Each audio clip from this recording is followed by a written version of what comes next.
This is really a fascinating story. Now, what I'm giving you has never been published.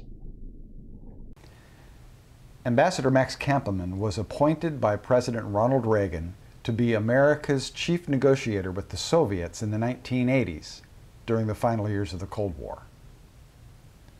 After 3 years of successful negotiations in Madrid, Max and his American team were on the verge of winning every demand they had laid out to the Soviets on the first day of the meetings 3 years before. During his final break back in Washington, D.C., just before returning to Madrid to conclude negotiations, Max had just finished his report to President Reagan in the Oval Office. They said their farewells, and Max was almost out the door. And then President Reagan called Max back into the office. So we get ready to leave. And as we get to the door, he calls out, "Max, come on here back a minute." So I come back, and he opens up his desk drawer, and he takes out a sheaf of papers this high, a very high sheaf of papers, gives them to me. "See what you can do about getting these people out of jail." Wow. How he had that list, you may remember it during that period. The Jewish community was very active, free the Jews from the jails. You may remember that. A lot of Jews were arrested, a lot of people were arrested. And so Schultz and I leave his room, we sit down next to his secretary outside, look at the list, and we see it is these victims, this really high list.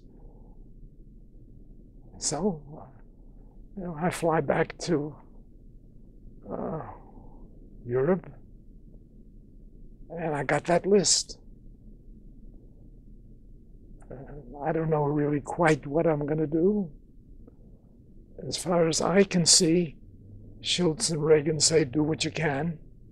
I get a hold of not the top man, but the number 2 man, who's a KGB general and who speaks English.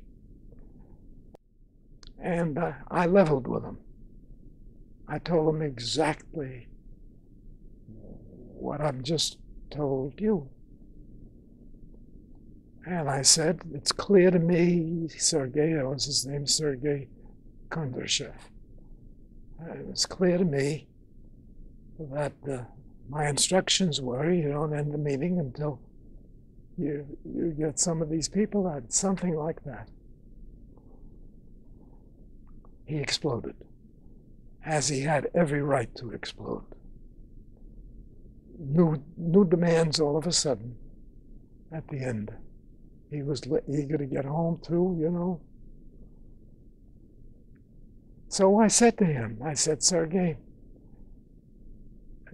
you can get as angry as you want to get.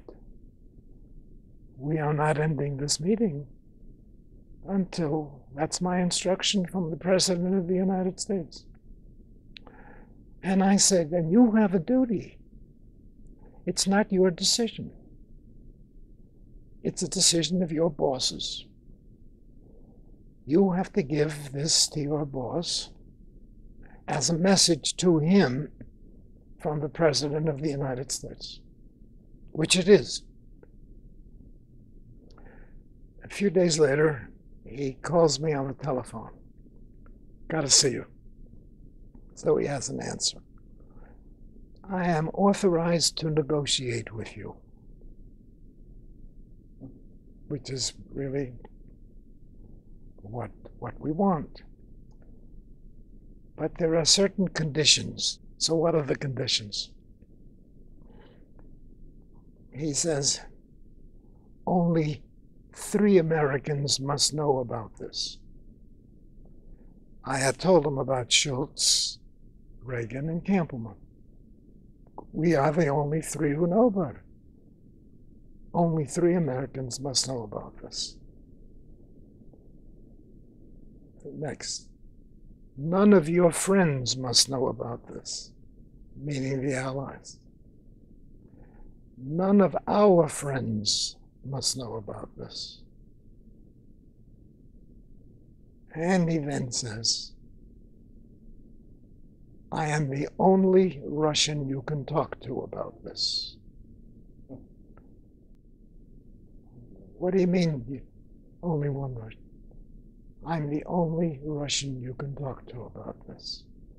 That clearly tells you the foreign minister doesn't know about it. I mean, you know, my only authority, he says, is to put people in an airplane in Moscow and let the airplane land in Tel Aviv. Period.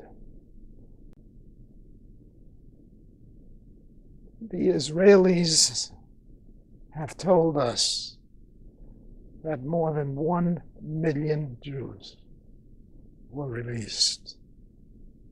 More than 1 million Jews. Never been published.